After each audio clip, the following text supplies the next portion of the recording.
All stations on Dragon, 1 minute until configure for terminal count. 30 seconds.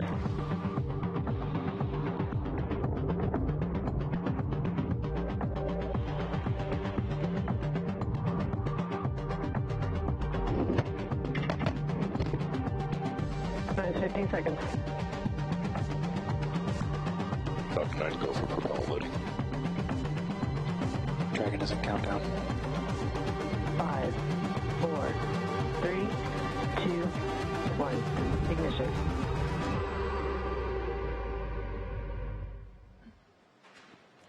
Welcome to our live coverage of SpaceX's Demo 1 mission.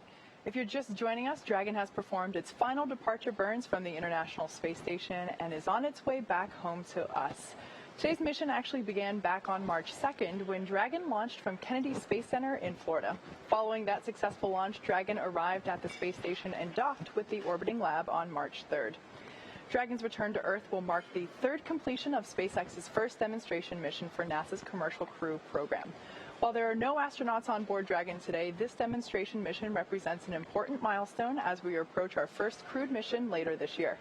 Earlier today, Dragon powered up from sleep mode and began its departure procedures and system checks. That's right, and then the spacecraft autonomously undocked from the International Space Station at 11:32 p.m. Pacific time just yesterday on March 7th. I'm pretty sure it's March 8th now. We've been here all night. And then it began a series of departure burns to move away from the station.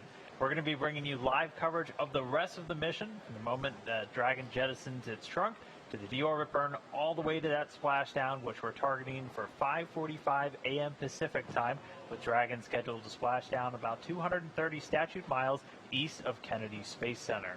One interesting historical note for you real quick, it's actually been nearly 50 years to the day since Apollo 9 was the last spacecraft built for humans to splash down in the Atlantic. It completed its mission back on March 13, 1969. So a pretty big day and a pretty big historical note here.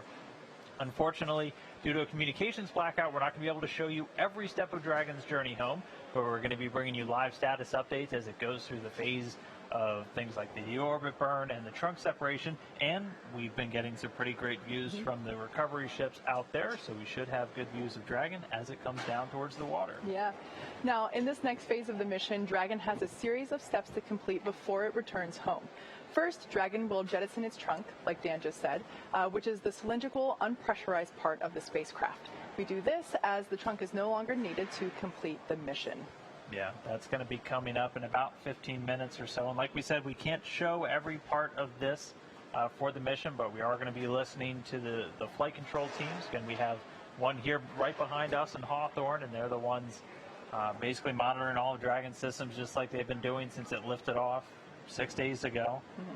It's flown by so far. It really has.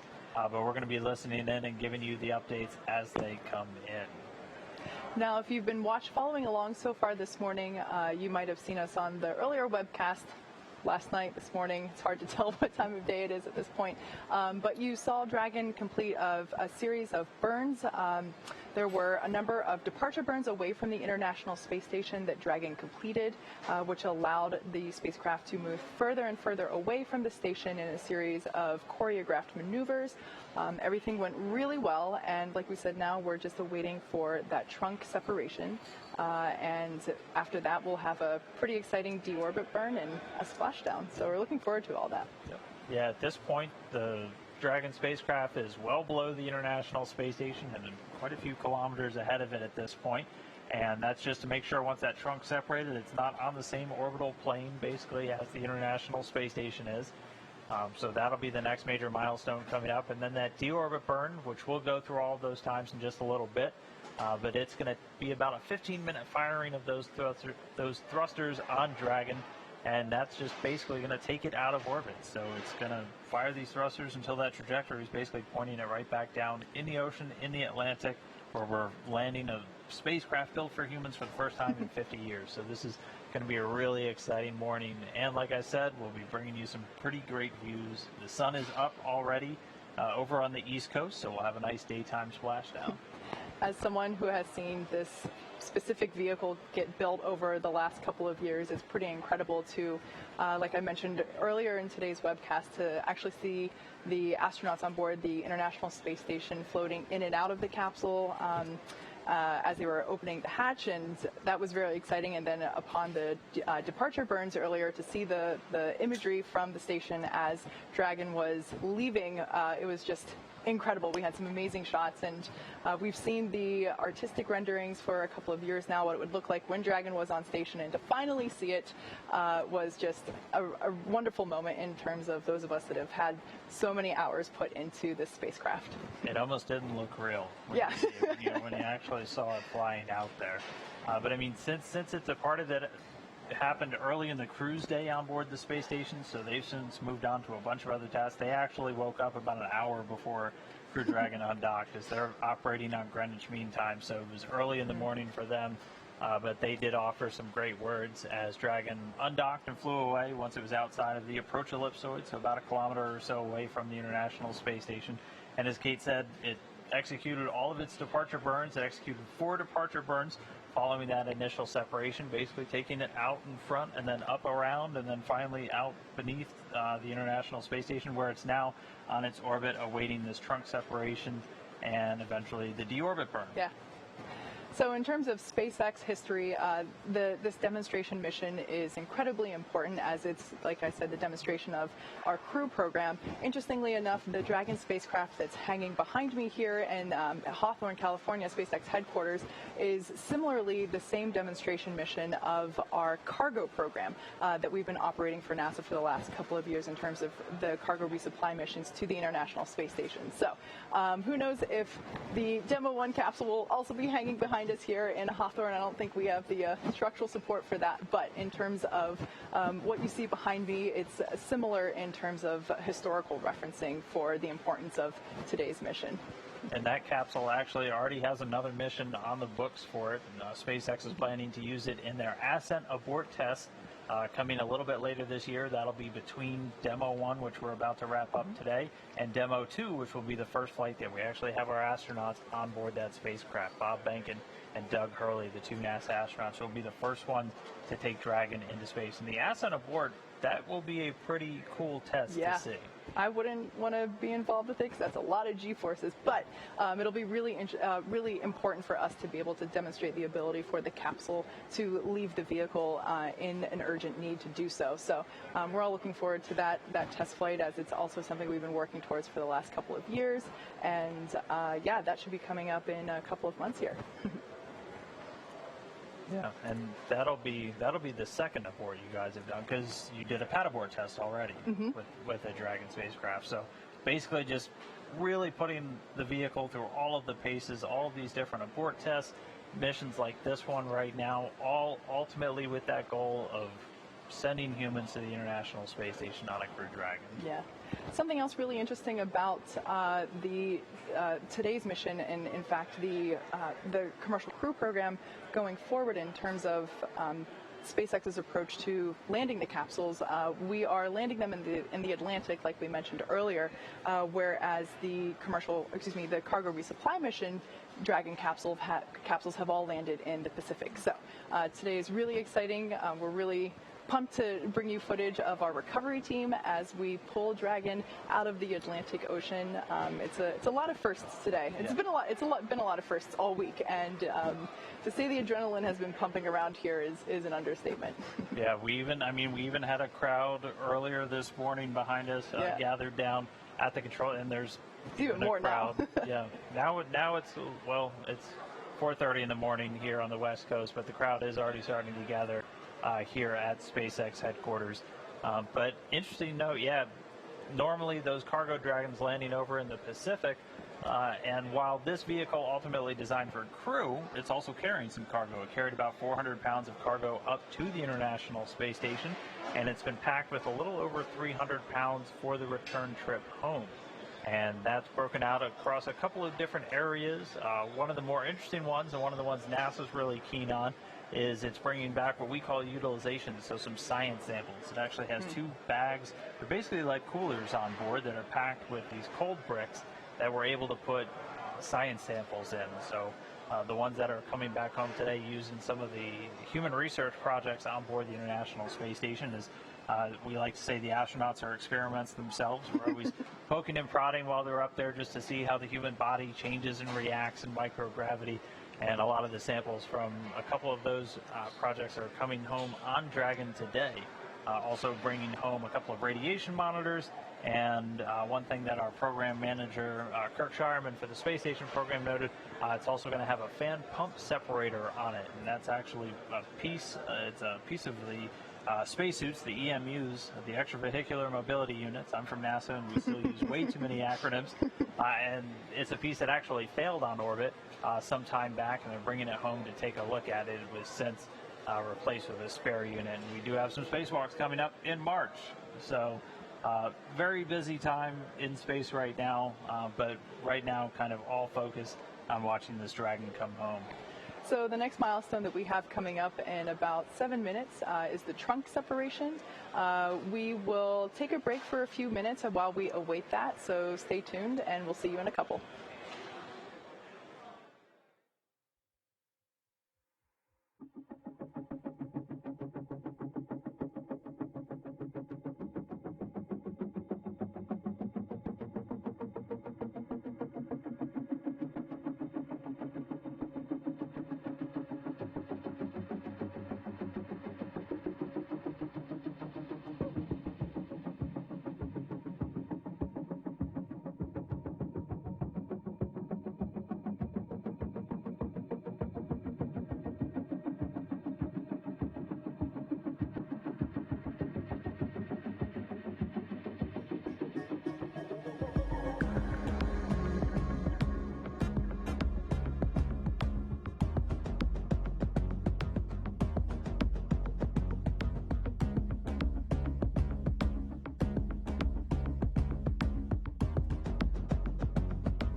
Oh, so right now we're waiting to hear for that trunk separation again. We are expecting to get that call just on the internal nets any moment now. That'll be the next major milestone, and then it'll be on to deorbit burn. Exactly. So we should have that call out any minute now. As we wait for trunk separation, this is the last thing that Dragon has to do before it is able to re-enter the Earth's atmosphere and splash down in the Atlantic Ocean. That's right, yeah. The trunk not coming home, but the rest of the Dragon capsule, the more important part, is going to be coming home. The other stuff that Dragon's going to do before it does that final re-entry is close that nose cone, and we'll get through a little bit of that soon, but basically, that nose cone is going to protect that top part of the Dragon spacecraft, the docking adapter, and also the guidance and navigation and control sensors. So that's one of the last major milestones. That's another kind of departure from the cargo Dragon, which that nose cone gets jettisoned during the launch phase. But with Crew Dragon keeping the nose cone all the way through, it helps in the actual reusability of the Crew Dragon for future missions. Now, that trunk section is unpressurized, and we are able to use it to transport cargo on the way up to the International Space Station, but everything that comes back from station is put into the pressurized section. So we are able to jettison that trunk as it's no longer needed, and we're able to shed that extra weight. And I think we just heard trunk separation. All right. So hopefully we'll be able to bring you visual here shortly. Actually, no, we're too far away from station at the moment, so yeah. Yep. So next up is going to be the spacecraft using some forward thrusters to perform the deorbit burn. This is going to be a really major step because once that deorbit burn happens, you're coming home. You're leaving orbit and you're coming back to Earth. Can't wait. And that's going to put Dragon on a trajectory for that return. The burn will last about 15 minutes once it starts. So we're going to, again, continue to stand by. This is kind of the calm before the storm, if you will, where we're just waiting for things to really get into motion. Dragon's going to pretty soon do that deorbit burn. And then following that, it only takes about 45 minutes or so until it's in the water, down in the Atlantic, and ready to get picked up by the teams on the boats out there. So once again, we're going to continue to stand by. We're going to bring you these updates as they come in. But one more milestone down, just a few more to go, and then Dragon's home.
So again, right now we're just standing by for this deorbit burn to start. We are expecting it to start in about a minute or so, and then after that it's going to take a little over 15 minutes to complete. Yeah, so we have already jettisoned the trunk, as you heard us talk about a couple minutes ago. That was the last thing Dragon needed to do before it is able to re-enter the Earth's atmosphere. And like we said, that'll be about a 15-minute burn, and then we will have parachute deployment and splashdown after that. So, like Dan said, kind of the calm before the storm. We're going to have a lot of activity coming up once we do pass through the re-entry burn. But at this point, we should be getting confirmation of the deorbit burn in a couple of seconds here. That's right. And once the deorbit burn is complete, it's just about, I'm trying to do quick math in my head as I look at everything, but it's just about 40 minutes or so until Dragon's scheduled to be back down in the water. So it's a pretty quick ride from being in outer space to being right back down in the ocean. And we just heard had confirmation of the deorbit burn. So like we said, this will last about 15 minutes. So deorbit burn has begun. At this point, Dragon has begun to re-enter the Earth's atmosphere. It's going to get a little toasty, but we're excited for this to happen, as it is the next step, the next milestone in its journey home. That's right. And again, ultimate destination down in the Atlantic Ocean, and there are boats standing by. We'll go through all the recovery courses and everything on site, but there is one main recovery boat. It's the Go Searcher, and that's going to have all of the SpaceX recovery teams who are responsible for actually going out and picking the capsule up out of the water. That is a view of the Go Searcher. This is actually a camera view from one of the other boats that's in the area, the Go Navigator, that has the combined NASA team on board as well. So once we actually have crew on board, everyone's going to be on one boat, so it'll be a little bit tighter quarters. But you'll have obviously the SpaceX people to go and recover the capsule, and then the NASA people typically also bring along the flight docs and the nurses. Anybody who's ever seen a landing in a Soyuz over in Kazakhstan is familiar with that. Once the crew comes home, after about a 6-month period, it's important we get a quick medical check out with them, just take the vitals, make sure they're doing okay, and help manage as they readapt to Earth's gravity for the first time in, up to 6 months or longer. So everyone will be on one boat, but for today we do have 2 boats, so we'll get some additional views, hopefully, from those different cameras as we get to watch Dragon come down. But for now, we are in that deorbit burn, so we got a couple more minutes until that is complete, and then we're one step closer to Dragon being back. Yeah, so while Dragon is re-entering the Earth's atmosphere, we're going to pause for a few minutes until the deorbit burn completes. So be sure to stick around, and we'll see you in a few minutes.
So right now we're about halfway through that deorbit burn. So again, we expect it to last about 15 minutes and 20 seconds. The visiting vehicle officer all the way back in Houston was just reporting to the station flight director, again, that we were about halfway through. We're continuing to get a couple of views from the boats, and again, those are cameras that are going to be tracking Dragon once it's coming down under those parachutes. And we're also starting to get, it looks like this is a view from a WB-57 airplane.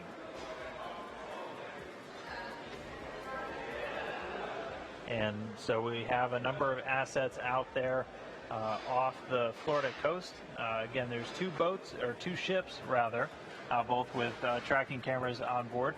And NASA also flying its WB-57 aircraft, typically used for high altitude weather research and other science missions. But it has a camera affixed on it and should hopefully give us some views of Dragon coming down under those parachutes. So there on your screen, you see a beautiful shot of Ghost Searcher, which is our primary recovery vessel. There on the front part of the ship, you can see what would essentially be the crew's quarters during the wait. They could be out to sea, depending on how rough the waves are, for a couple of weeks to just a couple of days, depending on the splashdown point. So they're coming into the view on the right-hand side of your screen. At the top is actually the helipad. For helicopters to land if we need to take the astronauts to shore quicker than just having them ride along on the ship.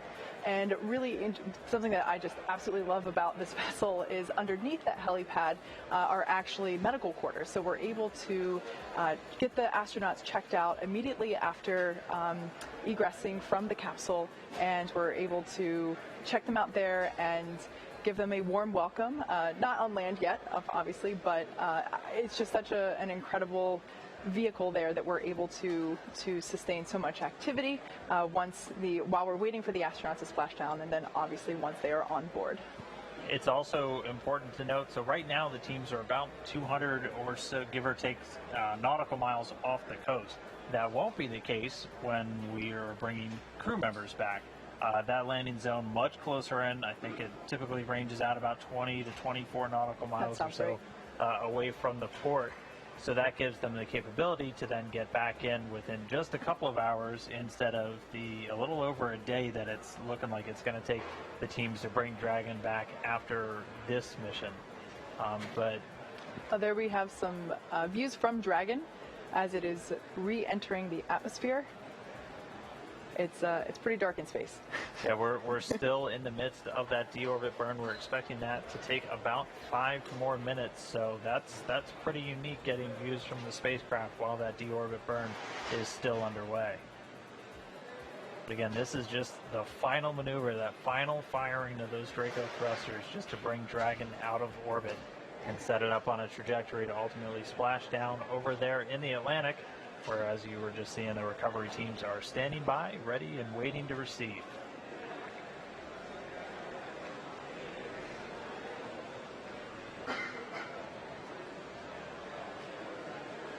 And again, this deorbit burn planned to last about 15 minutes and 20 seconds. And this is just to ultimately carry Dragon out of its circular orbit. So right now it's been in a circular orbit just beneath the space station's orbit. We call it a co-elliptic orbit for the last several hours. And this deorbit burn is going to radically change that planned orbit, basically setting it up to intersect back down with the Earth, back down there in the water where the recovery teams are waiting. Now that we have a full view of the recovery vessel on the very right side of your screen, we can see a portion of the ship that we weren't able to see before, and that's actually the portion of the ship where once the Dragon capsule is close enough, it will be lifted up out of the water by that vertical piece that you see there. It'll actually actuate out over the water and lift the Dragon capsule up out of the ocean and then bring it back onto the boat and set it down into its nest. So pretty cool. This is new new technology that we've installed on this ship specifically for our Crew Dragon missions. So it's like we said before, this is a demonstration mission, and while our recovery team has been practicing for recovery operations, this is obviously the first time that they will be practicing with a vehicle that's coming from space. So we're all very excited to be bringing you live coverage as all of this unfolds over the next hour or so. And yeah, and to give you a timeline of that recovery period, it's expected to take a little under an hour or so for the teams to actually have the capsule back up on the boat, which in a situation where there's crew on board, that's about that hour to get the crew out of the water and onto the boat so they can do all of their initial medical checks and everything else that we typically do after crew members are returning from these long duration missions.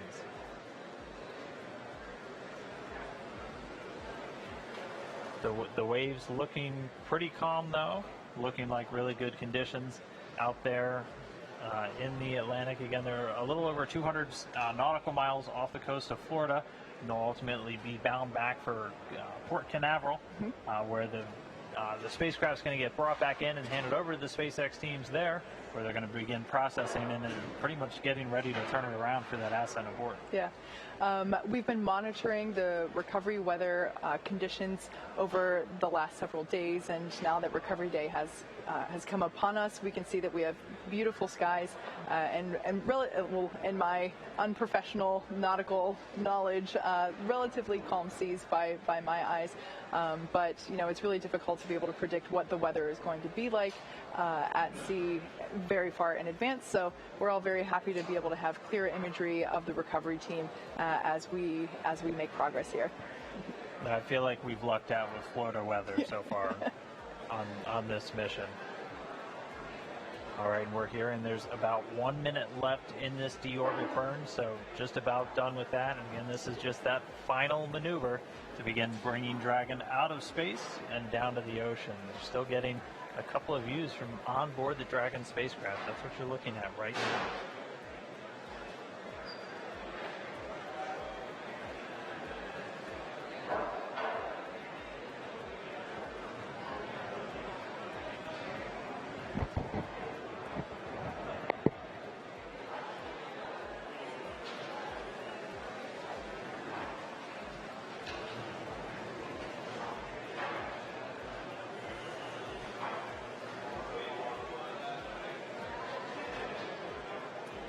Now we're just going to stand by and listen for how the deorbit burn went. Should be wrapping up momentarily. So like Dan said, we are waiting confirmation of the conclusion of the deorbit burn. It's been going on for the last several minutes, and like we said before, Dragon departed space station earlier today, performed a number of departure burns, and now we are hopefully just exiting the final burn, and that's the re-entry burn. And there on the left-hand side of your screen, you can see our recovery vessel waiting for the splashdown of Dragon. Once we exit the re-entry burn, we will have parachute deployment. The first one of those will be the drogue chutes, the smaller chutes that slow the vehicle down, followed by the main parachute deployment. And that will slow it down even further, allowing it to come to a slower velocity as it approaches the surface of the ocean. And we are being told that was a nominal burn, so the deorbit burn is complete. Dragon is on its way home. And so the next thing that's going to happen is that nose cone on Dragon is going to get closed. We heard that process is now in work. And then it's time for Dragon to really get through the Earth's atmosphere and ultimately splash down. So that's where the vehicle is going to heat up tremendously, because again, you have to keep in mind Dragon traveling at thousands of miles per hour right now, and when it hits the thicker part of the Earth's atmosphere, it's going to heat up tremendously from the friction. And this is actually video of the nose cone starting to close on the Dragon spacecraft.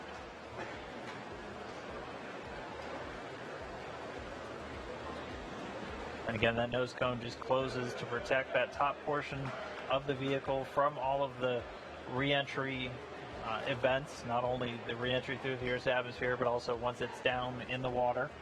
And that protects the guidance and navigation and control sensors on top of Dragon.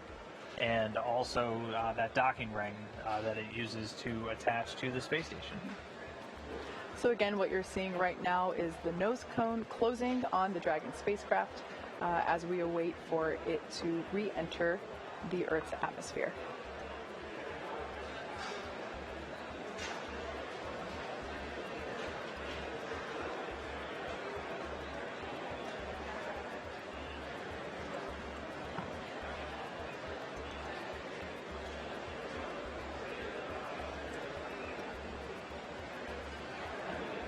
All right, so that nose cone looks like it's just about closed. We'll wait for final confirmation that everything looks good with it.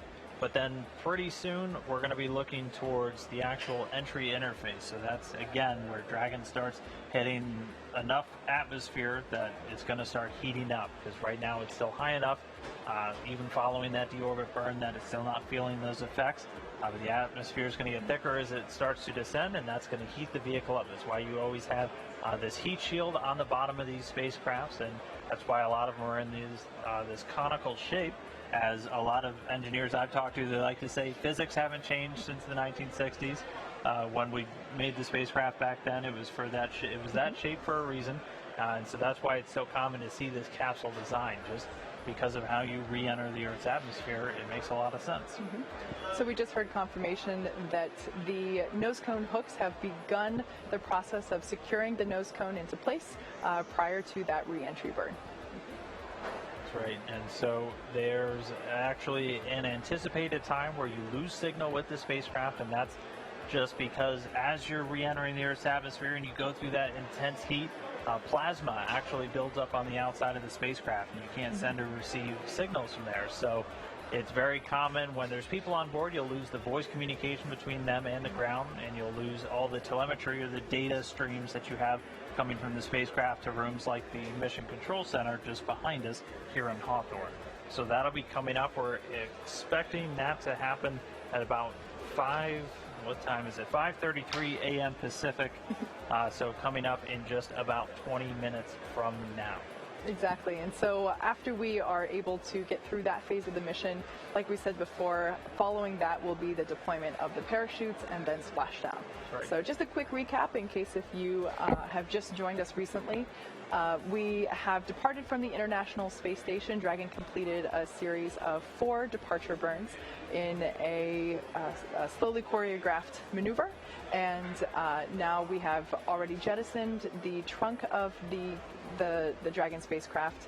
We have completed the deorbit burn, and now we're just starting to come back down through the Earth's atmosphere and the final leg on Dragon's way home. That's right, so that nose cone's closed, and we're just going to be standing by to wait until we go through that entry interface. Again, that'll be about 20 minutes from now. And then once it's down through there, it's time for the parachutes. And we talked about the parachutes a little while ago, and we should hopefully get to see those parachutes maybe from the plane. But once it's down beneath the cloud deck, so we should be able to see them from the boats that'll be standing by out there at the recovery zone. And it comes in 2 different stages. Can you walk us through the parachutes real quick? Yeah. So with the parachutes, we will have the drogue parachutes. Those are the smaller chutes that will come out that will slow the vehicle down a little bit, and then we will have the main parachutes. Those are clearly visible by the orange and white coloring on them. Very iconic if you've watched our previous Dragon splashdowns for the cargo resupply missions. So we will have that, and then that's what will slow the vehicle down enough to have a safe splashdown in the water. So at this point, another fun fact about Dragon, in the return to Earth, the seats inside the capsule at this point have actuated or turned into the re-entry position. So depending on what phase of the mission we are in, the seats will actually actuate or adjust the angle to make sure that the G-forces that the astronauts will be experiencing are in the right places. So with that being said, we will take a quick break as we active operations here at SpaceX. So with that being said, we will take a quick break. Be sure to stay tuned with us as we go through this period of anticipated blackout with the Dragon capsule. We'll be back in just a few as we come back in anticipation of that parachute deployment. Stick around.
if you're just now joining us, we have had a successful deorbit burn, so that was the last major milestone.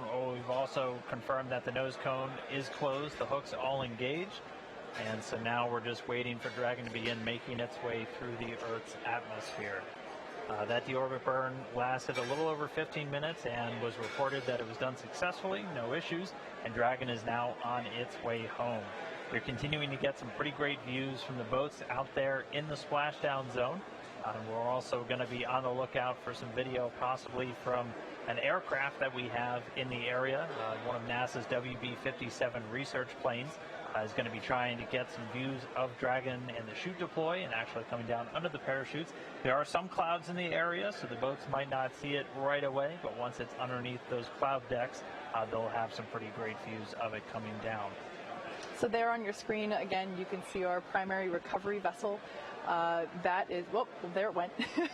But that is our recovery ship that is fully equipped with medical quarters for checkouts. Once we do have crew on board Dragon for our upcoming missions, they will be able to come out of the capsule and get a full medical checkout immediately afterward. There's also a helipad there where a helicopter can land in the event that we might need to get them back to port sooner than what the boat may be able to go. And there on your screen you can actually see, I mentioned earlier, the lift that will bring Dragon out of the water has actuated it into its recovery position. So that you can see on the right-hand side of your screen at the end of the boat, and that is what will actually take Dragon out of the water, lift it up, and then place it into its nest, which it's the official term for it on the ship, and then that would be considered the end, at least whenever we get to that point, that will be the end of our webcast today. But at this point, we're still waiting for the parachutes to deploy and then for the entire recovery operation, which, like I mentioned before, the recovery team has practiced this, but obviously not with a vessel that has come down from the International Space Station yet. So a lot of firsts that we'll be seeing today, and we're really excited to be able to share that with you. Yeah, and if you missed the very beginning, the fun historical tidbit we had for today was it's been almost 50 years to the day since we've landed a spacecraft designed for humans in the Atlantic Ocean. That last one was Apollo 9, and that was back on March 13th, 1969. It was actually supposed to land in the Pacific, but ended up shooting for the Atlantic, and that was the last time they landed one in that area. So it's going to be exciting to see this water recovery. All of our crew members for the last couple of years, well, basically since we stopped flying the space shuttle, have come down for land landings over in Kazakhstan on the Russian Soyuz spacecraft. But in the not too distant future, we'll have crew members Doug Hurley and Bob Benkin, still waking up. They'll be on the Dragon for the Demo 2 mission a little bit later this year. So everything looking really good so far. We're going to continue to stand by and wait for that entry interface. We are just about 20 minutes away from when we're expecting to actually see Dragon under those parachutes. So not much longer, good things to come. There's a lot of anticipation. There's a crowd growing behind me here at SpaceX headquarters. Our mission control center is just down there, and you can probably hear the voices in the room around us, and the crowd is definitely starting to grow in anticipation of Dragon's reappearance. So with that being said, we will take a quick break as we await for Dragon to re-enter and for those parachute deployments. Stick around. We'll be back in just a few.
so we're getting a bit of a treat here. You're getting a live view inside the Dragon capsule as, again, it's getting closer and closer to that entry interface coming through the Earth's atmosphere and then splashing down in the Atlantic Ocean. But first, we have a very special guest, somebody who's going to be on board a Dragon in the not-too-distant future, NASA astronaut Bob Behnken.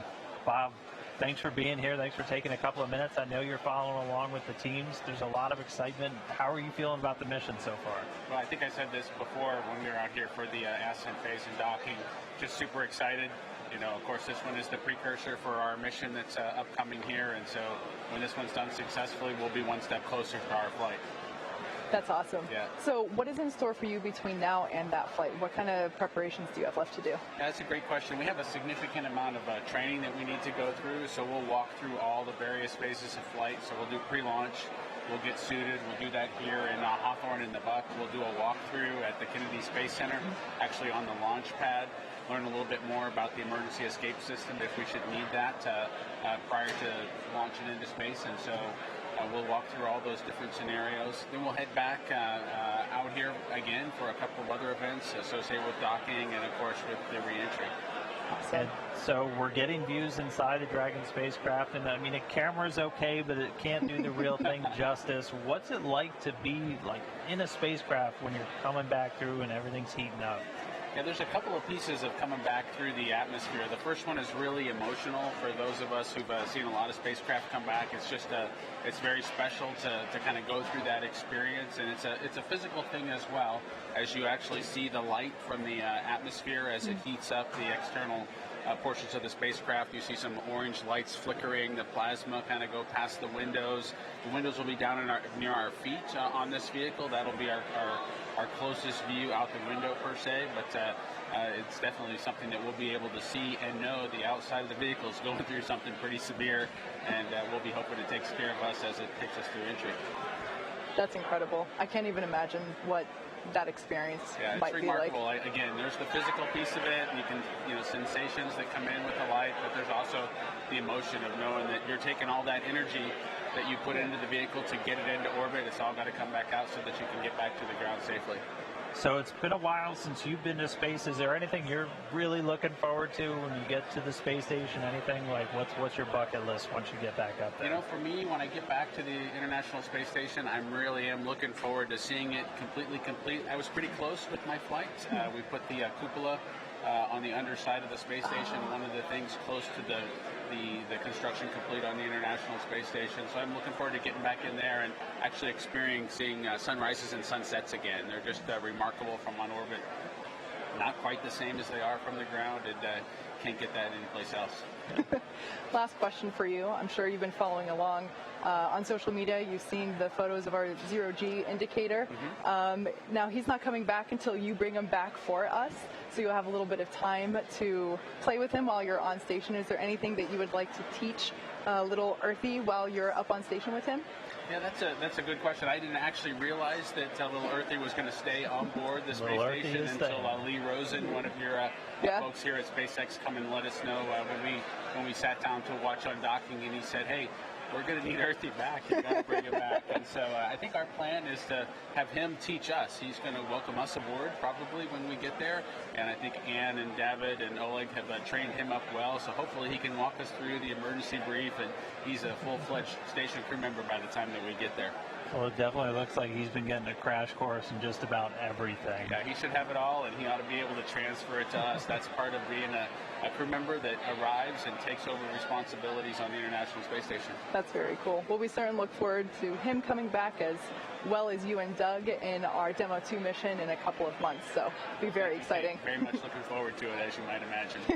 Us as well. Thank you. Well, we're going to get back to the reentry interface. Bob, we're going to let you go watch along because, again, vested interest in everything that's happening. Thanks so much for jumping upstairs real quick and talking with us. Thank you again. Thank you very much. Thank you. So with that, we are awaiting the deployment, or excuse me, the final phase of the re-entry of Dragon spacecraft as it's coming back through the Earth's atmosphere. I'm still kind of reeling from his comments about what it's like to actually come barreling through the Earth's atmosphere, something that you see depicted in movies and TV shows, of course, but to hear it live from the source is pretty cool. And that's exactly what Dragon and Ripley are doing right now. So we brought you a live view of that just a couple of minutes ago. That was pretty cool that we were able to get that shot. Like we said, plasma will be building up on the exterior of the vehicle as it's re-entering the atmosphere. So there's a blackout period that we were expecting, and that's where we're at right now. So, well, we can't bring you a view of Ripley on her journey back to the Atlantic Ocean. You can see a view of our recovery ship there. Like I said before, we can now see that the lift arms have actuated out into the recovery position, and they're like that in anticipation of Dragon being pulled in to position closer to the end of the ship and being lifted up into the recovery nest. And you got to imagine the teams out there on the ocean are ready for this to come home. Again, since they're about 200, give or take, nautical miles out to sea, they actually left yesterday, so they've been out on the water for some time. So they're ready and waiting. Again, the prime team is on that Ghost Searcher, and that's a bunch of SpaceX technicians who are going to be responsible for going out on some fast boats that will deploy from that prime ship. And they'll begin just basically getting the capsule stable and then bringing it in closer to ultimately get hoisted up on the ship. Also going off to make sure that they get those parachutes as those get jettisoned from the capsule at pretty much just at the moment of touchdown. So we're just going to be ready to watch all of that unfold pretty soon. We should be seeing those parachutes in about 10 or 11 minutes from now, right after Dragon begins that final plunge through the Earth's atmosphere. So we're getting a lot closer. Things are really going to pick up once we get those first views of Dragon over the Atlantic there. Absolutely. So like Dan just said, we've got about 10 minutes until we see the first deployment, which are the deployments of the drogue parachutes. So with that being said, we're going to take a quick break, and we'll be back in a few as we get closer to parachute deployment.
So this is a view from that WB-57 airplane. You were looking at Dragon streaking across the sky on its re-entry through the Earth's atmosphere, aiming for a splashdown in just a little while from now.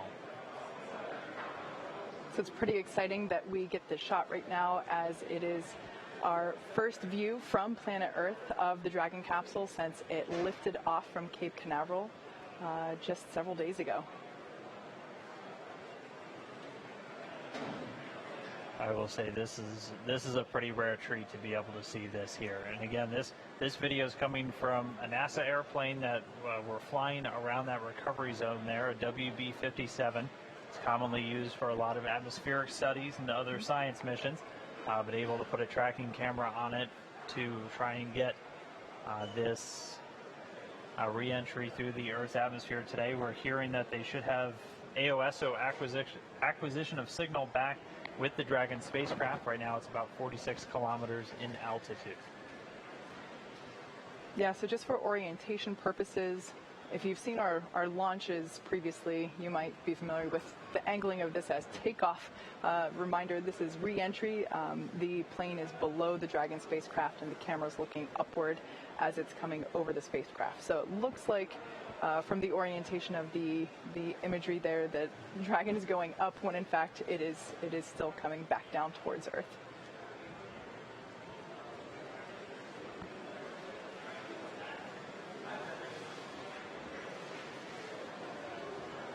And again, just keeping you on the timeline, so we actually acquired signal about a minute ahead of when it was expected, where we're going to be looking for those initial drogue chute deployments at about 41 minutes after the hour. So after Dragon gets a little bit lower down, we're going to be keeping an eye out. You're going to see the drogue chutes deploy initially, followed by those 4 main parachutes, much larger and able to slow the vehicle down for a much softer splashdown in the ocean.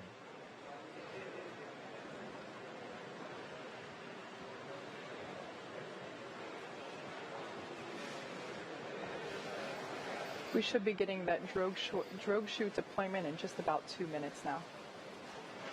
And just heard that we're now below 30 kilometers.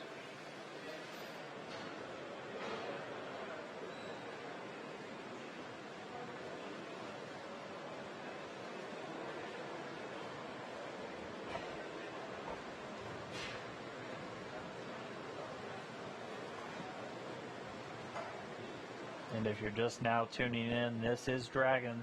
This is Dragon coming home.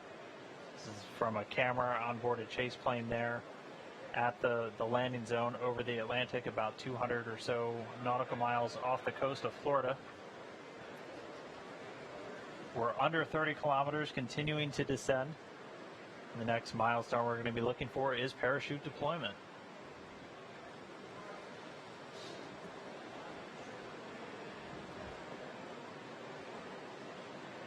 And hearing we're now about 20 kilometers in altitude.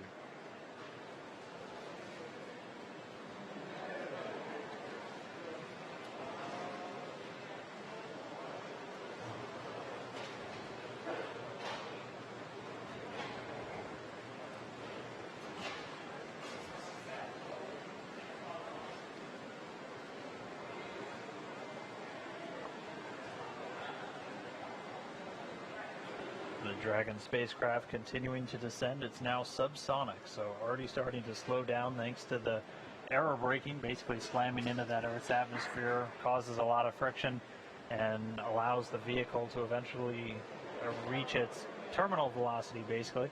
And then those parachutes are going to kick in.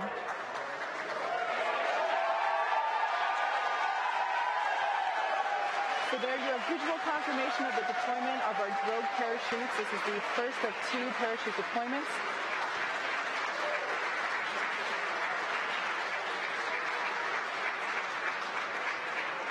So those drogue chutes do the initial slowing, and then they're ultimately going to pull out the 4 main parachutes responsible for really slowing the spacecraft down prior to that splashdown.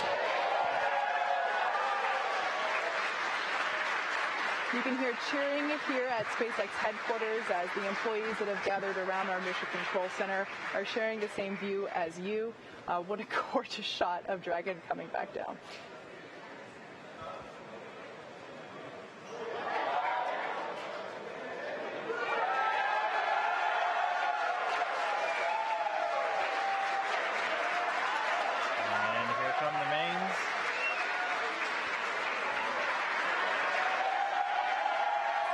next few seconds, we will see those main parachutes just exactly like that begin to expand as they capture more air, further decelerating the Dragon vehicle down to the Atlantic Ocean.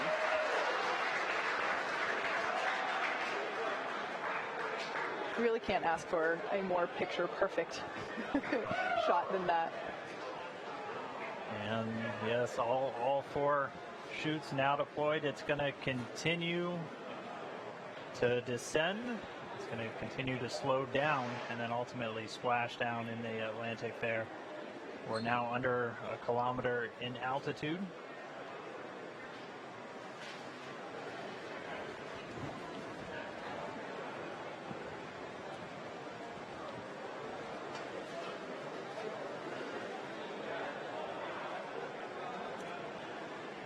Just about 750 meters to go.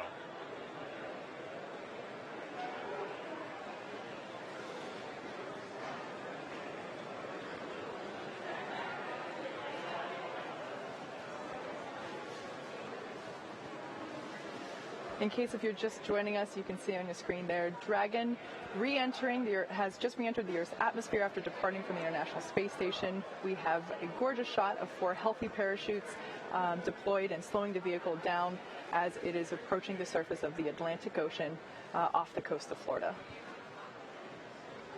And it's continuing to descend under those chutes. We just passed 500 meters. Everything continuing to look good via reports to all the flight control teams. Now we're at about 400 meters.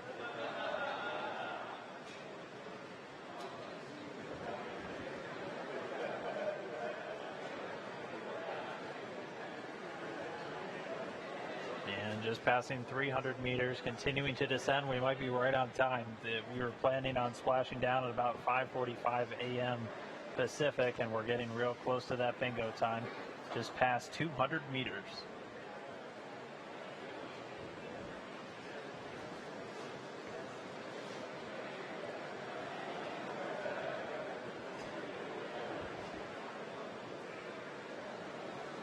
And we have confirmation that Dragon is now under 100 meters, is 100 meters above the surface of the ocean.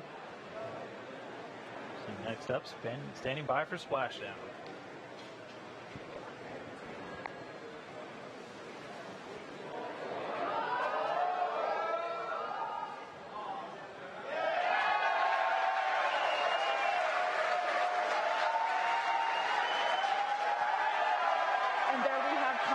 Of Splashdown.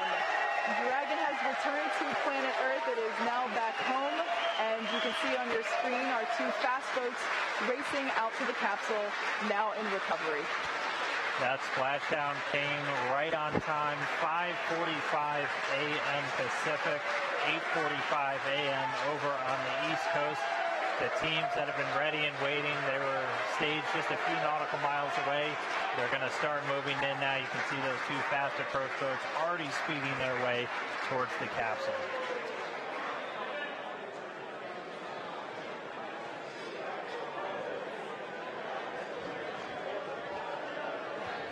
While there's still a little bit more work to be done at this point, like we said, the recovery team has to safe the vehicle and then lift it onto the recovery vessel. However, obviously by the excited cheers here at Mission Control, the splashdown is an enormous event for us in terms of the safe re-entry, the safe return to Earth from the International Space Station.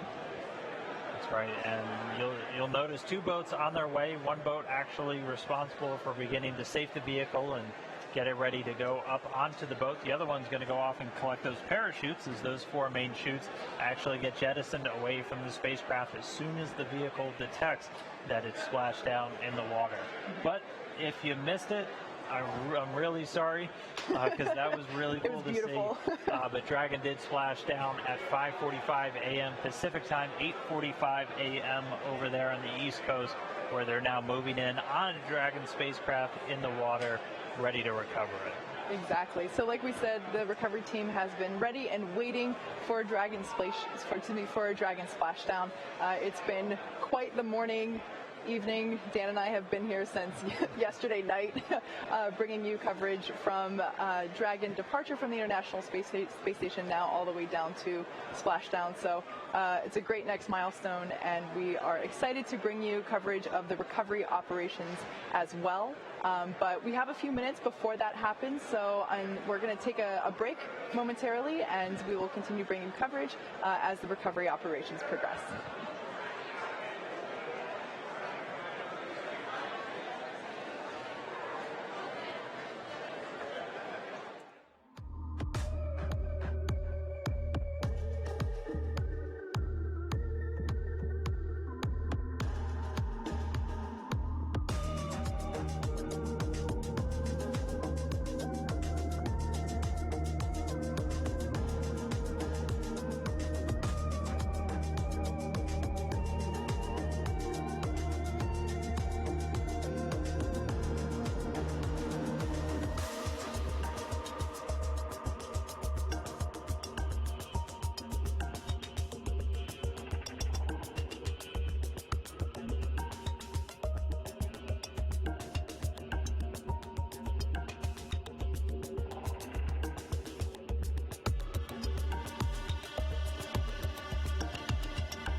we're going to take a quick break from the operations because right now we have Benji Reed. He's the Director of the Commercial Crew Mission Management here at SpaceX. Benji, first off, congratulations. Successful splashdown, successful end of Demo 1. What's it been like to watch through this mission? What are your thoughts? What are you looking forward to? Have you had a chance to catch your breath? No, but I'm super excited. Thank you for having me up here. To be honest, I'm kind of shaking, and I'm super, excited. It was an incredible journey to get to this moment. The teams have just done an amazing job, both the SpaceX and the NASA teams jointly. It's fundamentally, this is like a great day for the nation, for SpaceX, for NASA, for all of us, really for the world. I think it was Ann who said this is the first time in 40 years that we've have a spacecraft designed for humans to fly. And not only did she fly and go to the space station, do everything she was supposed to do, but we brought her home safe and sound, landing here in the Atlanta. Just amazing. I can't believe how well the whole mission is done. Pretty much I think on every point, everything's been nailed all the way along. Particularly this last piece, we're all very excited to see as we go through reentry and parachute, drogue deploy, then main deploy, splashdown. Everything happened just perfectly, right on time, the way that we expected it to. Almost Beautiful. down to the second. Almost down to the second, right? Yeah. It was amazing. Yeah. And so, as a team, SpaceX, we're here. We're just super honored to have the opportunity to have done this mission, to have worked with NASA to work through this. And Demo 1 is fundamentally this first major milestone in our process towards certification. I always like to remind everybody that, this is a whole system, right? There's Crew Dragon, but there's the Falcon that's going to be certified to fly humans. There's also all the ground systems, the operations, our entire factory and production system. Everything that we do is being certified to be able to fly astronauts safely. And this is a huge step towards that. As we kind of look back over what happened over the last few days, which seems incredible to me, and really it's the culmination of years of work to get us just to this day. We had launch, Crew Dragon deployed, beautiful free flight. One of the things that's hard to test when you're on the ground is how fluids work in microgravity. So things like the prop system and all of the Right. propulsion, and what's amazing is that worked perfectly, just like we expected. We got to station, we docked, and it's the first time I think in history that a commercial vehicle and also an American vehicle has docked autonomously to the International Space Station. So that's just super cool. Loaded with all kinds of sensors, all kinds of tests that we did. We met Ripley. Yeah. We got to see, she's loaded with sensors, so we can understand exactly all the forces that will happen on the crew as they come, as they're launched and then sent to station and come home. We got to meet the little Earth guy. I heard he's going to stay on station. Yep. And so that'll be for Bob and Doug to retrieve. So that's really exciting. Undocking, of course. Some more free flight, and then we came home. Jettisoned the trunk, closed the nose cone, and then again, like I said, just beautiful parachute deployment. Everything the way we expected. All of these gazillions of tests that we've been doing on parachutes. All of the analysis and work that we've done on understanding the aerodynamics of reentry and coming home, everything's just wonderful. The important thing now is we take all of this data that we've learned. We love data. And we love data, right? I mean, fundamentally, we're engineers and engineering-driven behavior, right? It's what we got to do. So we take all that great data, and we're going to apply that to the next steps. So what's coming up next, I think, because believe it or not, as excited and still shaking as I am about this return, there's a lot more to do, right? Because our ultimate goal is to be able to continue to staff space station, right, and provide astronauts rides up to space, give them a safe place to be, a safe place to come home in, and do crew rotations every 6 months. So how do we get there? So we finished Demo 1, huge milestone. Next up, we take that data, we apply it, we learn from it, and we're going to go to our in-flight abort test, similar to that pad abort test that we did a few years ago. Except this time we put the Dragon, and actually the same Dragon that we flew on Demo 1. We're going to take that and put it on top of a Falcon 9, launch it, get it going super fast, get it to test conditions, and then escape it off of the rocket. And again, do the same thing, bring it home safely on its parachutes, land it in the ocean. And then from there, after we get that done, we go to Demo 2. And that's kind of like, wow, that's the big prize, right? Because that's going to be sending Bob and Doug, our astronauts and our partners and our friends, sending them up on Dragon, taking them to the station safely, bringing them home safely. And then with that done, we'll go through final full certification and start those 6-month rotation missions, which we're just also excited about. As it's important to take a step back and think about all of what it took to get here, all the work from all the joint teams, NASA and SpaceX, all the support that we've had from friends and family, and really I think the most important thing is that on behalf of all of the 6,000 people here at SpaceX, we really want to thank NASA, we want to thank the space station, the international partners, and thank the American public for their support and partnership as we go through this. We're really proud to be part of this endeavor. Thank you for being here with us. It is early Friday morning here in Hawthorne, so for those of us that work here at SpaceX, we still got a full workday going, and obviously we've already been working on Demo 2 for a while, even though today was the Demo 1 day, so I'm sure that you, like me, will continue our work on Demo 2 for the rest of the day. I'm going into meetings to start talking about the next step that we've already been working on Demo 2. So. Exactly. Well, thank you so much for being here with us. Congratulations to your team as well on the success of the last week. Really, it's been awesome for us to be able to share the hard work of all SpaceX employees with the public. So with that being said, thanks for being here. We're going to take a quick break as we bring you more coverage of the recovery operations, which you can see is ongoing on your screen there on the left. So stick around. We'll be back in just a couple.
waiting to get some video back from those recovery teams out there in the Atlantic. For now, though, we do have another guest for today's broadcast, NASA Administrator Jim Bridenstine, who's standing by over at NASA headquarters in Washington, D.C. So I'll send it over to you, Mr. Bridenstine. Thoughts about today's mission, what this means for NASA, and what we have to look forward to in the future. Absolutely. This is an amazing achievement in American history. In fact, I said on a press conference at 4 in the morning after it launched that this was the dawn of a new era in American human spaceflight, and really in the spaceflight for the entire world because of all of our international partners on the International Space Station. But this achievement spans many administrations. It spans many NASA administrators. I want to start by thanking Mike Griffin, who was the NASA administrator that really got this program going during the George W. Bush administration. And of course, Charlie Bolden was the administrator for 8 years under President Barack Obama. He kept this program strong. And then, of course, Robert Lightfoot was immediately preceded me. And here we are today with this amazing achievement. And the current president, President Trump, his budgets for NASA have been as strong as they have been in my adult lifetime. So this really is an American achievement that spans many generations of NASA administrators, and in fact, you know, over a decade of work by the NASA team. So I want to congratulate, first of all, the NASA Commercial Crew Program, all of the amazing engineers that have been involved from the very beginning. I want to thank, of course, the amazing achievement of SpaceX and their entire team, and the vision of Elon Musk and what he has done to help really rejuvenate this very inspirational moment for this new era in American human spaceflight. So this is really an amazing achievement for all of America, but it's not just for all of America right now. It goes back in time. There are so many people that deserve credit. And really what's unique now is that NASA can be a customer. And I know there's a long way to go. We launched an uncrewed spacecraft here. Of course, we have Demo 2, which will be a crewed spacecraft. And between now and then, we have a pad abort that we need to test as well. And so these are all capabilities that are leading to a day where we are launching American astronauts on American rockets from American soil.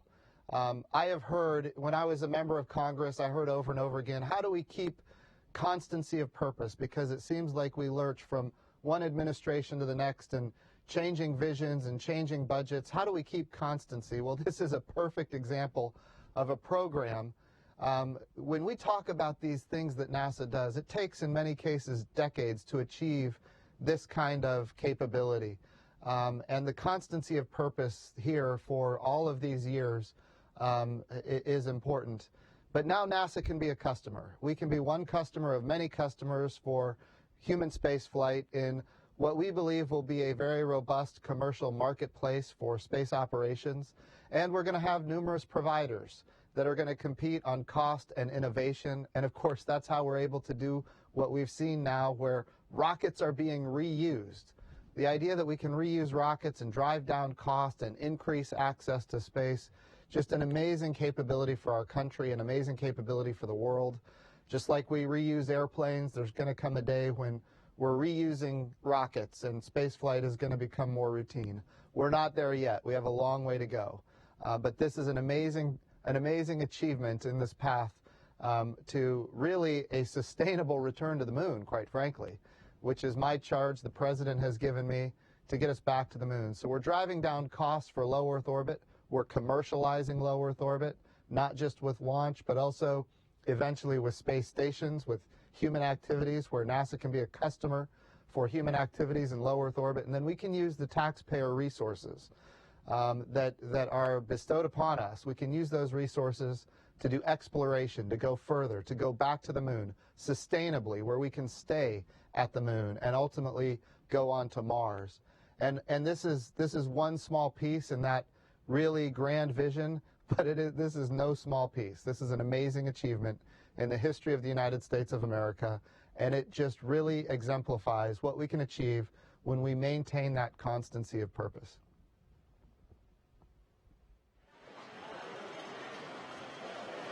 All right. And thank you, Administrator Jim Bridenstine, again, joining us just there from NASA headquarters over in Washington, D.C. We are still waiting to get some views from all the recovery teams. They are still in that recovery process. Again, we expected it to be between 30 minutes and an hour until they get the Dragon capsule back up on the boat. So before we do get those feeds back, we're going to head out to JSC real quick, the Johnson Space Center in Houston, where we have a few more folks standing by, including Steve Stitch, who is the Deputy Program Manager for NASA's Commercial Crew Program. We also have Mike Hopkins, a NASA astronaut, and one of those astronauts already assigned to a future Dragon mission. And then Mr. Kenny Todd, he's the Operations Integration Manager for the International Space Station. So guys, I'll send it over to you real quick. Offer us your thoughts on how this mission's unfolded and what's ahead in the future. Hey, thank you, Dan. Hey, it's great to be here representing the Commercial Crew Program. Just what an outstanding day to be part of our program. You know, we left our contracts in 2014 for these first missions, and to sit here today and talk about Demo 1 and how great the flight went and what we're going to learn from it, it's just amazing. I'd like to congratulate the SpaceX team, a phenomenal job getting the vehicles ready and executing the flight, our whole NASA team that worked the mission. And if you just think about the enormity of what happened in this flight and all the prep that went into it, getting the pad refurbished at 39A, getting the flight control room set up, getting the vehicles built, getting the Falcon 9 ready, all the analysis, all the mission support that went into it, the sims and the practice leading up to this flight over the last year or so. Just been a tremendous job. I would say one of the things that we learned during this flight is the great relationship we have between the program and SpaceX. I would say our teams work seamlessly back and forth with SpaceX, not only in the lead up to the flight, but in how we manage the flight through the Dragon mission management team, and then also working with Kenny Todd and the Space Station program. Space Station program did a phenomenal job supporting our program while we were docked to station, on the way to station, and the international partnership as well. So really great opportunity for this mission. The last 24 hours have been exciting for us. You know, we closed the hatches yesterday around noon, got into the undock today about 1:31 a.m., did a few small separations to get away from station. If you watched that on NASA TV, that was flawless. Did about 3 separations to get down below station, executed the deorbit burn at about 6:52 a.m. Central Time, and then landed it just a few minutes ago at 7:45. The vehicle's doing well. The recovery crews are out. They're on the scene. They've already been around the spacecraft and made sure it was secure for personnel. You might have seen that one of the parachutes happened. It was a very calm day with very low sea states and low winds. One of the chutes kind of landed on the Dragon capsule. They already got that off. So that's going really well. It'll probably take 30 minutes to maybe an hour to get it back on the ship. But then when you kind of look overall at this mission, it was a great dress rehearsal for Demo 2. We learned a phenomenal amount in the pre-launch time frame about how to load the vehicle and thinking forward to how we'll put the crews in the vehicle. You know, the ascent profile for this flight, we practiced the exact profile that Mike Hopkins and others will fly very soon, Doug Hurley and Bob Binkin. We had the abort system, the crew escape system in Dragon actually enabled for this flight, and we were able to see how that worked, and we'll get the data back and look at those triggers and how it performed. You know, on orbit, we got a lot of great data on the vehicle in terms of the thermal performance, power performance. The vehicle really did better than we expected. And then the rendezvous was phenomenal as we came in, checked out those sensors. The link to space station worked, the command link, watching the vehicle come in, and then have a real precise docking and seeing how the docking system performed. So that was phenomenal. And then during the attached phase, of course, we had cargo ops, which will do the same thing on both Demo 2 and then the Crew 1 and other missions. And then we did a robotic survey of the vehicle to look at the thermal protection system and other systems, and that went really well. I will say one thing, this mission, you know, it was only 6 days long. It was a sprint from start to finish. And thinking about, you know, where we've been in operations in that sprint, I think Kenny would probably tell you the same thing. It was just a phenomenal job by the team. And then, of course, today, you know, the undocking, watching how those systems performed, that went flawless. It's a very tight sequence between undocking and the deorbit burn, how the nose cone performed, how the deorbit burn was executed, and the entry was phenomenal. We did have Riley on board, a test dummy, and that's going to give us a lot of important data for the accelerations during both the ascent phase and then the entry phase under the parachutes and then landing. So we'll collect that data and look at that. You know, over the next few weeks, we'll be doing post-flight reviews. In fact, just next week, we'll have one for the launch vehicle and the ground segment at KSC. We'll start reviewing that. And then subsequently, we'll do reviews with SpaceX on the orbit phase of the mission. This flight really sets us up well for the rest of the year. The very vehicle that's in the water in the Atlantic today will be the in-flight abort vehicle. And so one of the first things that will happen is the vehicle will come back to KSC and go over into the processing area and start getting refurb for the in-flight abort test, which should be in the summer time frame, in the June time frame. And then Demo 2 vehicles at Hawthorne getting built for the first crewed mission. That's in progress and going well. That work has continued all through the flight. So that'll be a busy year for us for SpaceX with in-flight abort in the June time frame, and then Demo 2 later in the year with the first crewed mission. I don't think we saw really anything in the mission so far, and we've got to do the data reviews that you know would preclude us having the crewed mission later this year. And then after that, you know, it's a busy time in our program also. If you look in the April timeframe, we're getting ready for the orbit flight test for Boeing, and that will happen very soon. And so our program will transition after this mission and the data reviews into preparing not only for in-flight abort and Demo 2, but also the orbit flight test, the uncrewed flight test for Boeing, and that'll be coming up in the April timeframe. Spacecraft 3, which is the Boeing vehicle, is coming together at the Commercial Crew Processing Facility down in Florida, and they're in the middle of a bunch of very critical testing right now at an El Segundo to verify that the spacecraft can work successfully in space.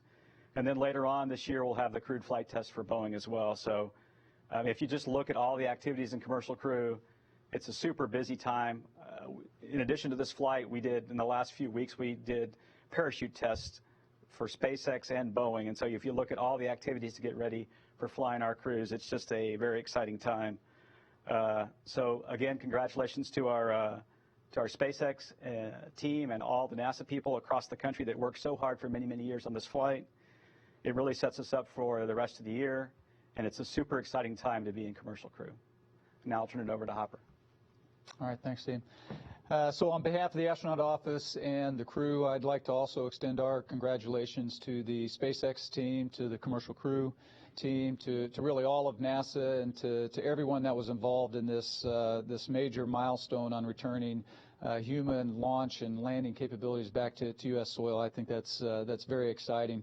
But as you can see on the video of the vehicle, work is still ongoing. The recovery procedures process is still ongoing, and I'm personally very anxious to hear how I think it's Ripley is feeling after they pull her out of the capsule and get her back onto the recovery vehicle. In terms of some major takeaways from a crew perspective, I think one of the things that we're very excited about from this DM1 mission is, for the first time, we've gotten to see an end-to-end test. And so now we've brought together the people, the hardware, and all the processes and procedures, and gotten to see how they all work together. And that's very important on this as we move towards putting people on board the vehicle. And as Steve also said, of course, we're very interested in seeing the data. I suspect there's going to be some lessons learned, some improvements, some changes that we're going to have to make from this. That's all part of the testing process. In terms of what's ahead for the crew, so for all of the crew, including the DM2 crew, Bob and Doug, and Crew 1, myself and Victor Glover, and then the backup crew, Kjell Lindgren, we're all going to be following very closely the in-flight abort test, as well as the procedures, the training to get ready for that DM2 mission. We also have a lot of verification testing, final verification testing that we'll all be involved in, as well as test subjects for that. Specifically for Bob and Doug as DM2, of course, they're going to start focusing even more on that training for the DM2 mission. They've got, after this mission, they've got a lot less runway in front of them, so it's going to start moving, I think, a lot quicker.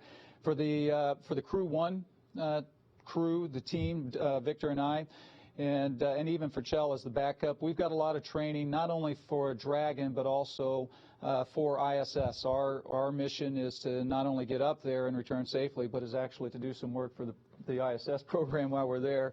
And so that means we've got to do all of the training for being able to do the spacewalks and being able to operate the robotic arm and maintain the station and do that critical science that's been going on for, gosh, over 18 years now. Pretty amazing.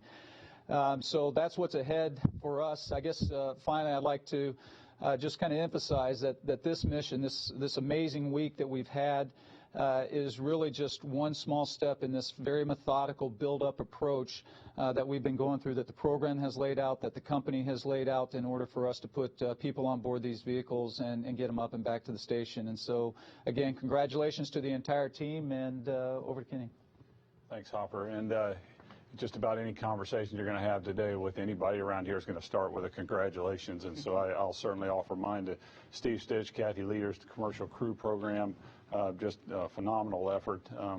It's not easy doing what this program's had to do for the last several years, and to finally see the product of that has just been incredible for the last week. And our friends out at SpaceX, Benji Reed, Artie Matthews, the team out there, we've been working with them for the better part of a decade doing commercial cargo services, and that's we know that team. They're as every bit excited about human spaceflight as we are, and their passion shows. It shows whenever they launch a vehicle. It shows whenever they bring a vehicle home. There's just a lot of excitement around that, and it's quite invigorating for a lot of us to see that kind of passion. It really is cool. So anyway, to Benji and the team at SpaceX, certainly we pass along our congratulations from the space station program, and we'll certainly look forward to seeing you guys again soon. As far as the milestones, the things we got to do while the Crew Dragon was on board, one of the things from a station program that we were really looking to do was to check out the interface that we installed here a couple of years ago on the front end of PMA-2 to ensure that our latches worked properly, interfacing with the Dragon, that we were able to flow power through the interface. All of that worked just perfectly. And so for us, we feel like we're in a good position going forward to support the Commercial Crew Program, and that we don't have anything else, at least on the front end of the PMA-2, that we need to worry about going forward.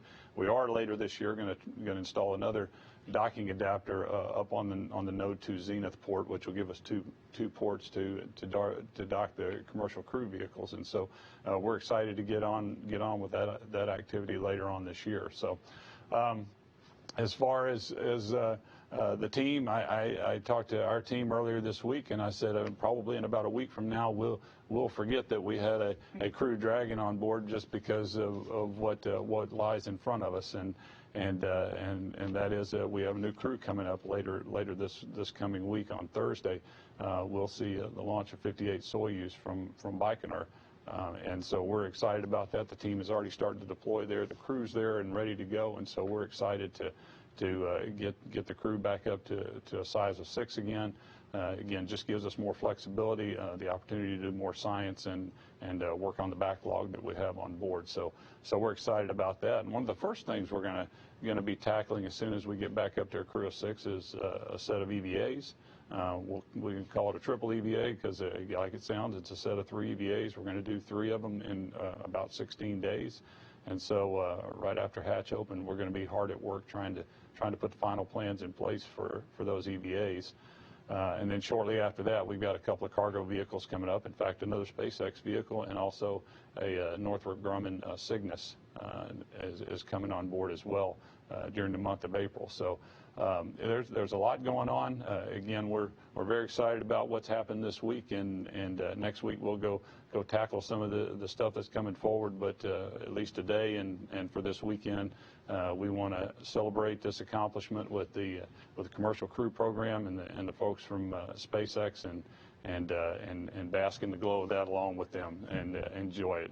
It was quite a few days here, Dan. So with that, we'll hand it back to you. All right. Thank you, Kenny, Mike, and Steve over there in Houston. Thanks for those words. And now we're going to get back to the action. We're getting some views back of that recovery of the Dragon spacecraft. The teams are in place, and now we're just waiting for it to make its way onto the recovery ship. Exactly. So now that Dragon has splashed down in the Atlantic Ocean, the recovery team is going to go through a number of steps as we recover the Dragon spacecraft and lift it onto the recovery ship. Now, in case if you're joining us, well, just real quick, you can see on your screen there a live shot of Dragon recovery, the capsule bobbing in the sea there with the Dragon team working on those recovery operations. In case you are just joining us, the mission has gone very smoothly so far today. Dragon successfully splashed down in the Atlantic Ocean just several minutes ago. At 5:45 a.m. Pacific. 5:45 a.m. So, gosh, I can't believe how late in the morning it is already. Time flies. And about 240 nautical miles away from Cape Canaveral.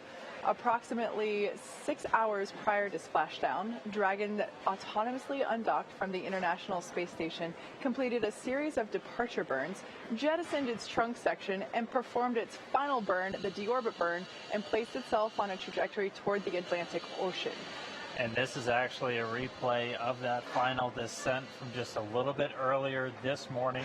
At this point, Dragon was under the 2 drogue chutes, and those were responsible for all of that initial slowing down. And they also were responsible for pulling out the main parachutes, which you can see in the replay here.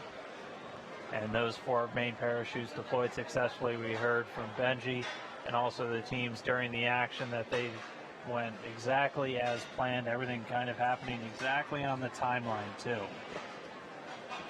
But that all came after Dragon successfully re-entered the Earth's atmosphere, and those parachutes were deployed. And now, though, we're on to the final part of Dragon's journey, as it's pretty soon going to get lifted out of the water and placed onto the recovery boat. So again, this is a replay of the re-entry and splashdown that we witnessed live several minutes ago. Gorgeous shot of those lovely full parachutes as they are slowing the Dragon capsule down to the Atlantic Ocean. Yeah, it's already been 45 minutes since that happened. Wow. It feels like it was just 5. about 5 minutes ago. But yeah, that splashdown was 5:45 a.m. Pacific, 8:45 a.m. So a little bit later in the morning over there on the East Coast when Dragon splashed down again. Yeah, about 200 or so nautical miles out from Port Canaveral. If you've been following along with our mission this week, you already know that we don't have actual humans on board, just Ripley, our anthropomorphic test device. She has lots of sensors placed around the body, I guess you would say. Inside the suit, there's a microphone inside as well. Yeah. So this will give us lots of really cool data about the G-forces and what the test device experienced during launch and docking and re-entry. However, as with all steps so far in our Demo 1 mission, our teams will be covering the full steps in the recovery process as if it were an actual crewed mission in order to prepare for our first time with NASA astronauts on board. You saw earlier that the recovery fast boats went very quickly to the splashdown point.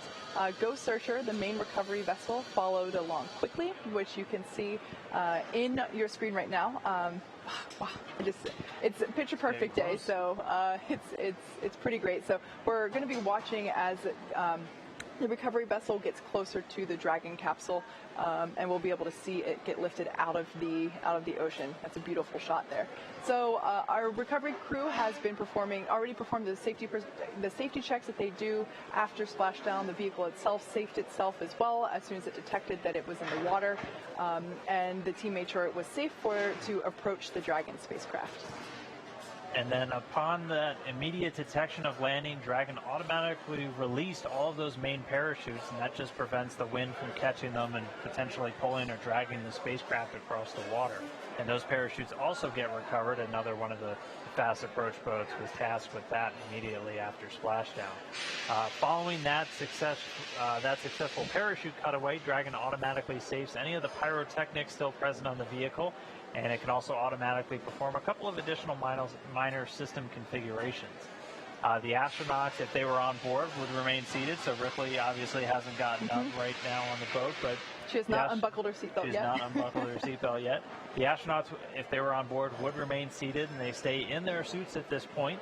But the Dragon spacecraft has air conditioning on board, and that helps keep the temperatures in check inside the spacecraft. And the communication system on board also remains powered, so the crew still has their two-way communication as they are just kind of sitting there in the capsule waiting for the teams to move in and pull them up on the boat. If I were an astronaut inside the capsule right now, I would imagine this point to be kind of like when you're going through a car wash. You know, you're safe, you can talk, you're comfortable in your enclosed environment, but you can't open the door just yet. There's a lot of water. Yeah. Now, it took a little bit over 10 minutes for the recovery team to complete their safety checks, and they completed their preparation activities. And right now, as we can see, they are making progress toward being able to lift Dragon up and onto the recovery vessel. As part of the preparation for this lift, we saw earlier that a member of the recovery team actually climbed on top of the capsule, and that was in order to attach the Dragon's hoist rings and connect the lifting line. So a lot of physical requirements for that particular role. I probably would not be able to do it. I'd fall right off most likely. But it's really cool to be able to see our recovery team who has been practicing live in action here with these beautiful shots from the Atlantic Ocean.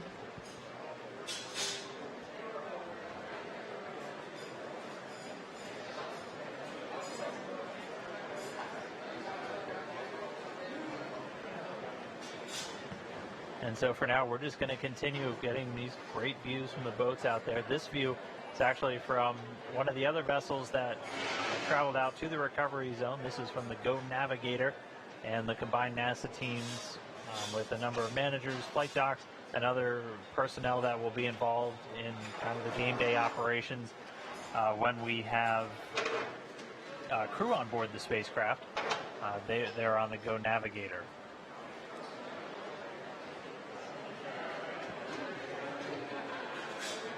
Like we've mentioned before, the ship that you see there is fully equipped for medical checkouts. If we did have astronauts on board Dragon today, as soon as they egress from the side hatch, they would be taken into the medical quarters and given a medical examination just to make sure that everything is good and everyone's in good health.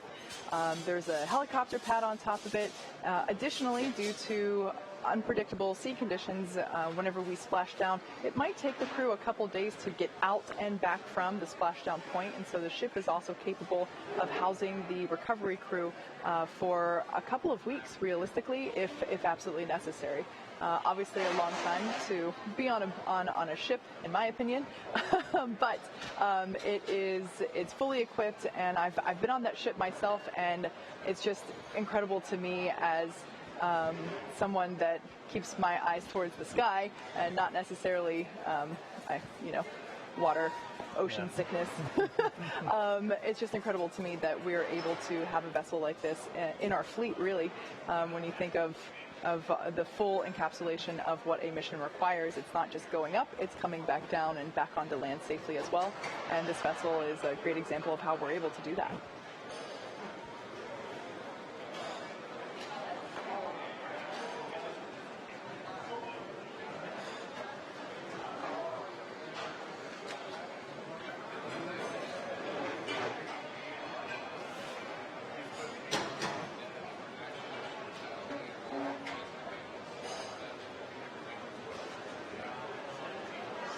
And as mentioned just a little while ago, so this is actually a view from the Go Navigator. That's one of the two ships that have traveled out to the splashdown zone. One of the NASA personnel on board that ship is Shane Kimbrough, and he's actually the lead for all of the various NASA recovery teams and pretty much responsible for overseeing all the crew's needs and all their recovery, all their quarantine before launch. He likes to say I think he told us they kind of belong to him once they're in quarantine and getting ready. So he's actually joining us now via a satellite phone from that ship. Shane, thanks for calling in real quick. How's everything looking out there with Dragon Recovery? Hey, Dan. Great to talk to you from the Go Navigator. Everything's going really well. It was just beautiful seeing it come in on the drogues and then the main parachutes and then obviously the splashdown. You guys are probably seeing video now. The Go Searcher is getting pretty close to getting the capsule and getting it on deck.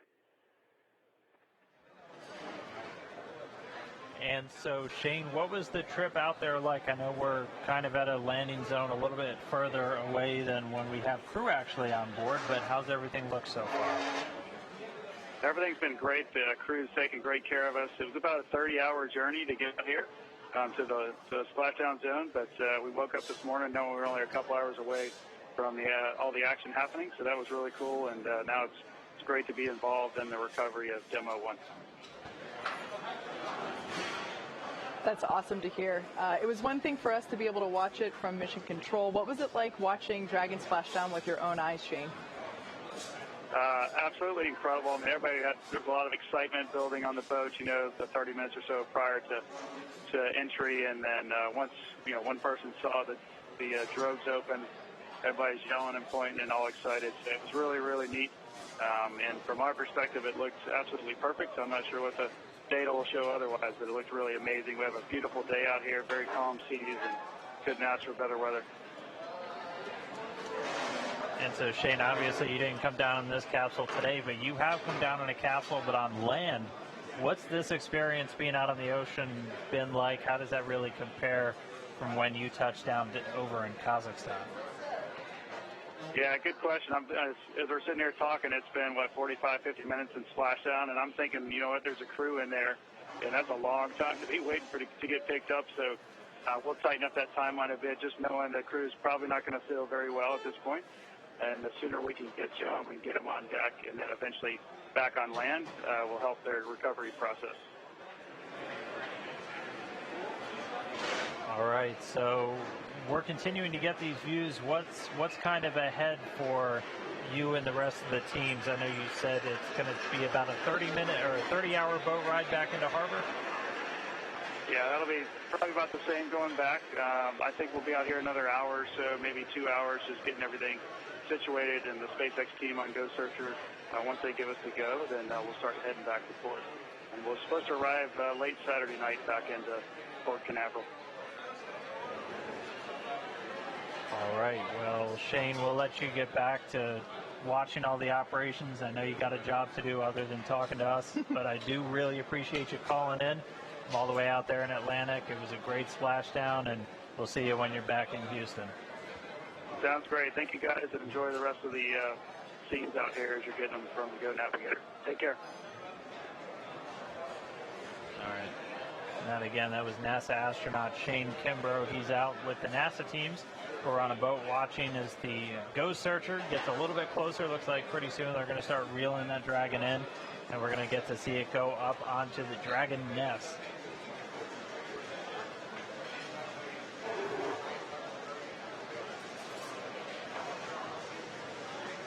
So you saw a couple of seconds ago the shot on your screen of the back of the boat itself. That is the cradle that you saw. That's what we've been referring to as the nest.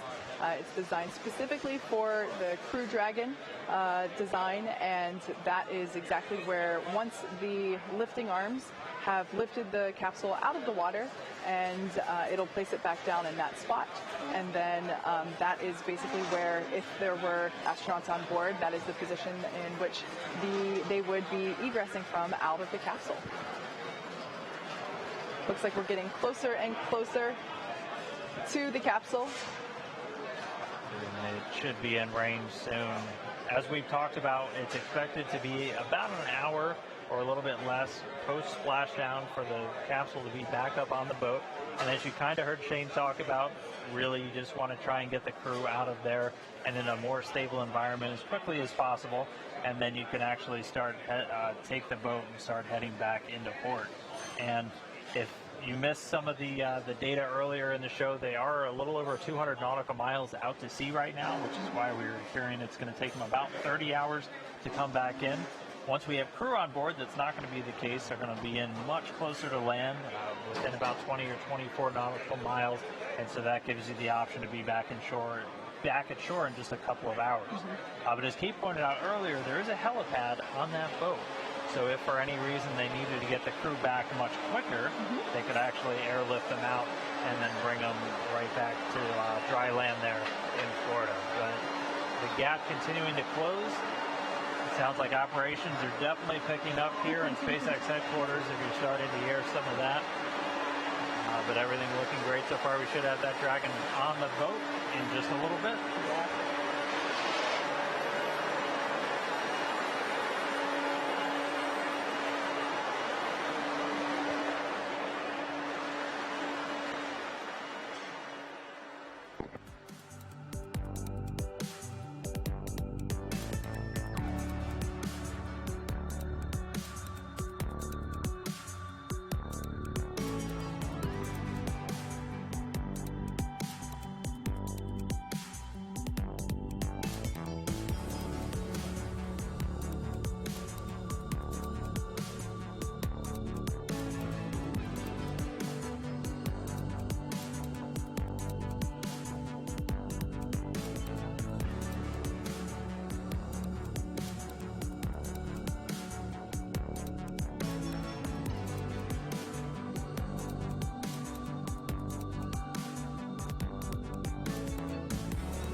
continuing to watch Dragon's recovery. At this point, the teams have already lowered the vessel's hydraulic lift mechanism down into the water as they're getting ready to bring that Dragon spacecraft up into the on-deck translation system that SpaceX decided to call the Nest. And Dragon's going to remain in that nest during its journey back to the coast, where it's going to arrive at Port Canaveral, Florida. And we're expecting that to take about 30 hours or so. For this mission, it'll take them that long to make their way back because they're a little over 200 nautical miles out to sea. But for crewed missions, as we've said, the landing zone's only going to be a couple hours ride away from port. And that's just so SpaceX can quickly get those returning astronauts back to dry land, where things are a little bit stable. And after you've been in microgravity for about 6 months, your feet will probably appreciate that. The capsule pretty soon, though, is going to get lifted and set into that nest, and then they're going to center and orient the vehicle.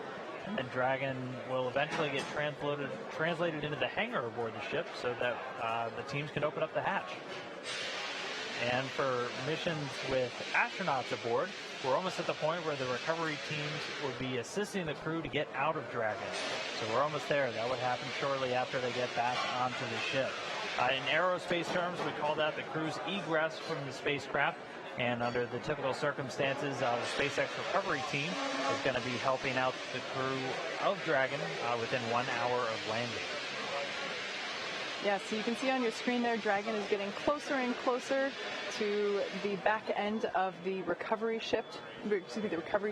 Just a minute or two ago, we saw the crew member that was responsible for attaching all the appropriate rigging to the vessel jump off the capsule and back into the water. Right now we're just waiting for Dragon to lift up and out of the water and into the nest. And there it goes. So there facing us is what we call the side hatch, and that is where, as Dan just mentioned, the astronauts would, if we had astronauts on board today, where they would be exiting. The top hatch is what we use to connect to the ISS, and that is currently hidden underneath the nose cone. But like we said, astronauts will be coming out of the side hatch. And we got a beautiful shot there. Now the hydraulic lift is coming back towards us, and it is preparing to lower the Dragon capsule into its nest.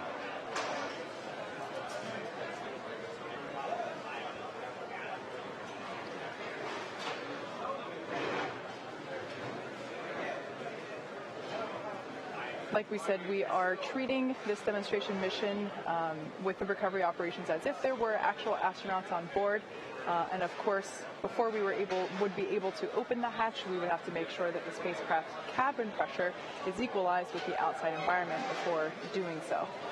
So once Dragon is seated, and you can hear some cheers behind me as the remaining folks that we have here on the SpaceX team outside of Mission Control are cheering with the placement of Dragon into the nest there, as you can see.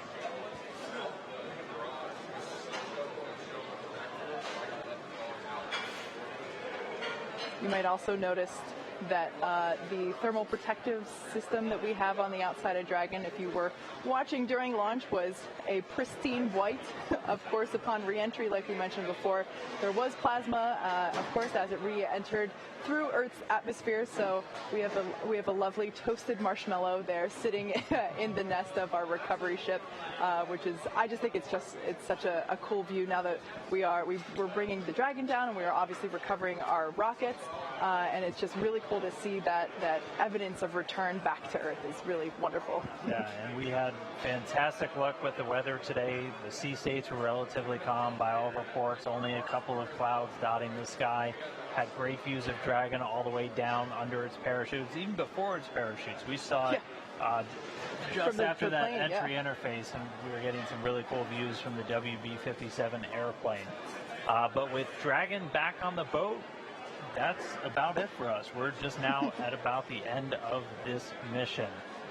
So at this point, as we had talked about, the recovery personnel would assist in the astronauts getting out of Dragon, and those medical teams would be standing by, and there's medical evaluation rooms on board. But no people on board. Ripley won't need a medical exam, but they will be getting all of the data back from the sensors placed around Ripley, that anthropomorphic test device. on board as they get all of the different G-forces that Dragon was exposed to, the sound environment, everything that the crew would experience, Ripley just experienced. But this mission started just about 6 days ago with that early morning launch on March 2nd. We had a successful approach and docking to the International Space Station, did all of the demonstrations as expected for the mission. It was docked for the last 5 days. They tested Dragon's communications and power systems with the space station. They unloaded about 400 pounds of cargo and loaded 300 pounds of cargo back on. We had that undocking just a couple of hours ago, a successful reentry, 4 great parachutes, and a splashdown in the Atlantic Ocean at 8:45 a.m. Eastern Time, 5:45 a.m. for us over here on the Pacific Coast. So it was really a fantastic mission. It's been a huge honor for me to be out here at Hawthorne to share this with everybody and to share it with my SpaceX counterparts out here. A successful mission, the first successful test flight of NASA's Commercial Crew Program to the International Space Station. Yeah. So as Dan said, it's been an incredible honor to share this mission with the public. All the teams are incredibly thrilled with the success of this demonstration mission, which of course paves the way for our first crewed flight later this year. Be sure to follow along with SpaceX and NASA on our social media for updates and next steps on the Commercial Crew Program. Until next time, see you then.